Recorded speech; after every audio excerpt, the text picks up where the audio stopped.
Hi, my name is Spencer. Welcome to Story Corner, presented by the grade 3-4 class at Robert Kemp Turner Elementary School. Today we will bring you stories from the imaginations of students in our class. And now sit back, relax, and get ready for Qwerty, aka Yona the dog, Inflatables story, and the shoe that was a real hero. Hello, my name is Dawson. My book is called Qwerty. Once there was a dog named Yona. Her name meant bear. She was super fluffy. She was black. She felt like cotton candy. She smelled like sea salt and caramel ice cream on pepperoni pizza. She looked like a black bear. And every day she went for a walk. She went around the block. It was filled with trees, flowers, and people's homes. It smelled like apple pie.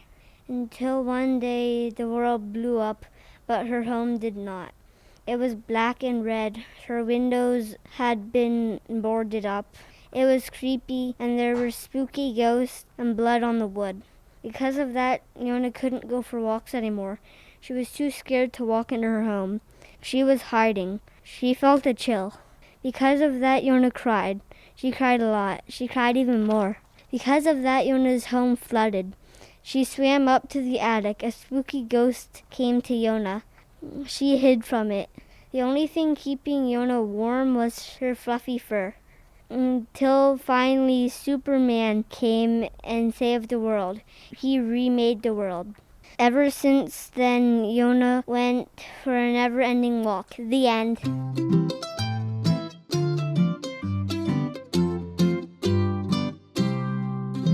My name is Landon. Title of my story is Inflatable Story. Once there was a boy named Landon. He loved his inflatables, and every day he wants to play with his inflatables because they make him happy. Until one day there was a girl named Ashton. She always pulling his inflatables off, and that made him feel angry. Because of that, he got mad and screamed. Because of that, she felt sad and ran away. Because of that, she came back and torn off his inflatables again, but he was not there. Until finally, he felt bad because he felt sad and ran away. So he said, "We can just be friends." Ever since then, Ashton feel good. So ever since then, they have been friends. Ashton still turns off his inflatables, and he likes it. The end.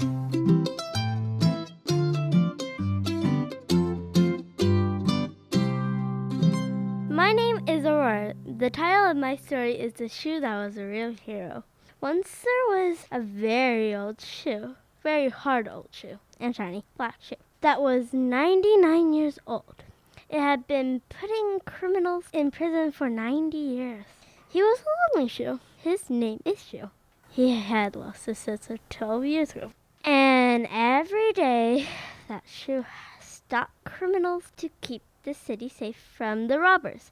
He was happy if the city was happy.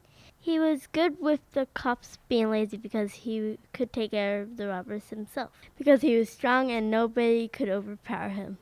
Until one day, the shoe had been overpowered by the people he had been put in jail. They did not take it easy on him. So he was hurt. He had to walk all the way to the police station. They took him to the shoe repair shop. The bad people that hurt him were bad, dirty socks. They had made a gang of bad socks, of dirty socks. They ganged up on him, and they called themselves the Bad Socks. They had not been cleaned in a year. That's why they were bad socks and dirty socks. Because of that, he had to go to the shoe repair shop. He had been hurt so bad, he had to stay there for a year because they got him really dirty. And he had to be shined and washed, and it was really hard to clean him because of how old he was.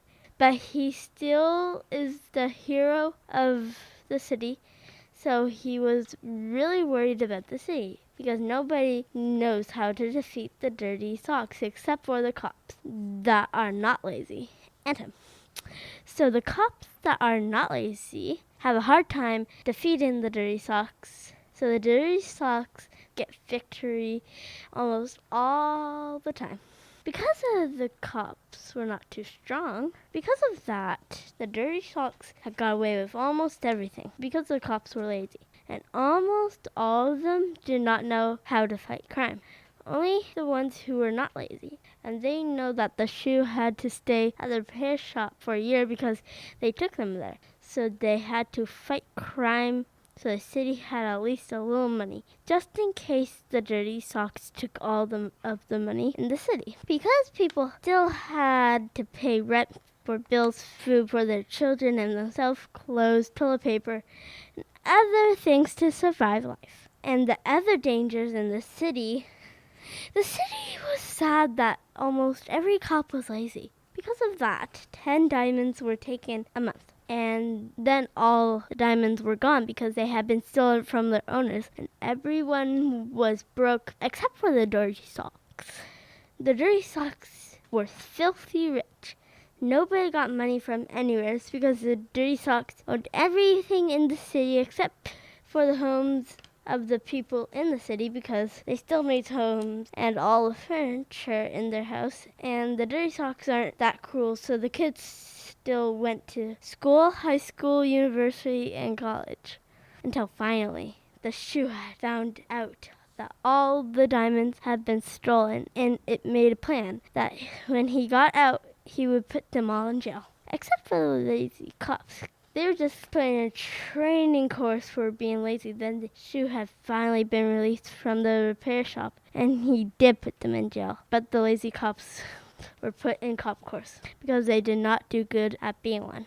For the cops that did their job well, they got to keep their jobs and they were happy and the kids were happy and the city was happy and ever since then, the shoe had been putting criminals in jail and keeping the people and the city safe. And the cops had been fighting with the shoe also. The diamonds had been returned to their owners and the shoe found the other shoe, which is his sister.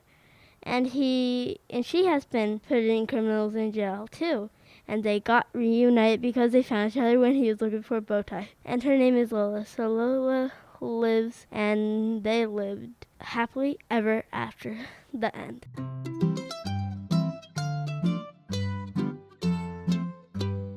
Hi, I'm Easton.